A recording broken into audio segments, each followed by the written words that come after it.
আসসালামু আলাইকুম ওরহমতুল্লাহি ওয়াবারাকাতুহ। আলহামদুলিল্লাহি ওয়াকাফা ওয়া সালামুন আলা ইবাদিহিল্লাযীনা ইসতাফা, আম্মা বা'দ।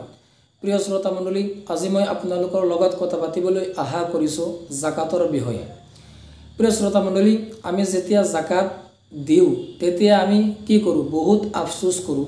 আমাৰ আফসোস কৰিব নালাগে।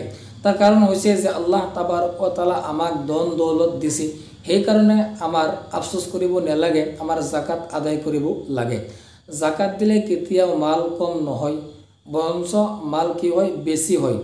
জাকাত যদি কোনোবাই দিয়ে তেনেহ'লে মাল পাক হয়, সেইকাৰণে আমাৰ জাকাত দিব লাগে। প্ৰিয় শ্ৰোতা মণ্ডলী, ধৰি লওক আমি বজাৰৰ পৰা এটা তৰবুজ কিনি আনিছোঁ আৰু যেতিয়া আমি তৰবুজটো খাওঁ তেতিয়া আমি তৰবুজৰ বাকলি কি কৰোঁ? পেলাই দিওঁ। যেতিয়া আমি বাকলিবিলাক পেলাই দিওঁ তেতিয়া আমি কোনো ধৰণৰ আফসোস নকৰোঁ। তেনেকুৱা যেতিয়া আমি কলাবিলাক কিনি আনো খাবলৈ তেতিয়া কলাৰ বাকলিবিলাক পেলাই দিওঁ, এই বাকলিবিলাক পেলাই দিয়াত আমাৰ কোনো ধৰণৰ আফসোস নালাগে। এনেকুৱা যেনে আমি বজাৰৰ পৰা আম কিনি আনো আৰু আমি আনি আমৰ বাকলিবিলাক আৰু গুটলিবিলাক আমি কি কৰোঁ? পেলাই দিওঁ। এই পেলাই দিয়াত আমাৰ কোনো ধৰণৰ আফসোস নালাগে। তেনেকুৱাই আল্লাহ তাবাৰক ও তাআলা আমাক ধন দৌলত দিছে, যেতিয়া আমি জাকাত আদায় কৰোঁ তেতিয়া আমাৰ কিয় আফসোস লাগে? আমাৰ আফসোস লাগিব নালাগিছিল।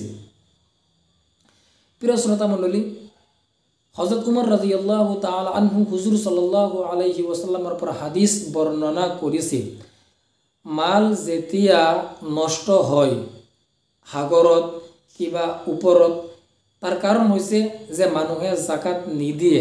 মানুহে জাকাত নিদিয়াৰ কাৰণে সেই মানুহৰ মাল কি হয়? নষ্ট হয়। হযৰত উমৰ ৰাদিয়াল্লাহু তাআলা আনহু হুজুৰ সাল্লাল্লাহু আলাইহি ওয়াসাল্লামৰ পৰা হাদিস বৰ্ণনা কৰিছে। হুজুৰ সাল্লাল্লাহু আলাইহি ওয়াসাল্লামে কৈ আছে, যেতিয়া মানুহৰ ধন দৌলত নষ্ট হয় তাৰ কাৰণ হৈছে যে মানুহে কি? জাকাত নিদিয়ে। এই জাকাত নিদিয়াৰ কাৰণে মানুহৰ ধন দৌলত নষ্ট হয়। প্ৰিয় শ্ৰোতা মণ্ডলী, হযৰত আবু হুৰাইৰা ৰাদিয়াল্লাহু তাআলা আনহু হুজুৰ সাল্লাল্লাহু আলাইহি ওয়াসাল্লামৰ পৰা হাদিস বৰ্ণনা কৰিছে।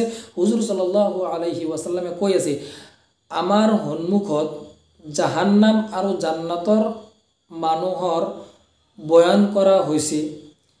জান্নাতত যোৱাৰ 3টা মানুহ আৰু জাহান্নামত যোৱাৰ 3টা মানুহ। তাৰ পৰা এটা হৈছে যিবিলাক মানুহে জাকাত নিদিয়ে সেইবিলাক মানুহক আল্লাহ তাবাৰক ও তাআলা জাহান্নামত দিব। প্ৰিয় শ্ৰোতা মণ্ডলী, কোৰআন শৰীফত আল্লাহ তাবাৰক ও তাআলা কৈ আছে, তোমালোকে কি কৰা? সোণা চান্দি জমা কৰি ৰাখা, কাল কিয়ামতৰ দিনা মই কি কৰিম? তোমাৰ ডিঙিত আমি সেই সোণা চান্দিৰ যে হাব বনাই তোমাৰ ডিঙিত আমি দি দিম। সেইকাৰণে আমাৰ কৰণীয় যে আমাৰ এই পৃথিৱীৰ বুকুত বেলেগ মানুহক জাকাত দিব লাগিব। আমি জাকাত আদায় কৰিম। যদি আমি জাকাত নিদিওঁ তেনেহ'লে আল্লাহ তাবাৰক ও তাআলা আমাক বহুত শাস্তি দিব। সেইকাৰণে আমাৰ কৰণীয় যে আমি জাকাত আদায় কৰিম। এইখিনি কৈ আজিৰ মন্তব্য আমি ইয়াতে সামৰি মাৰিলোঁ। ধন্যবাদ। আসসালামু আলাইকুম ওয়া ৰাহমাতুল্লাহ।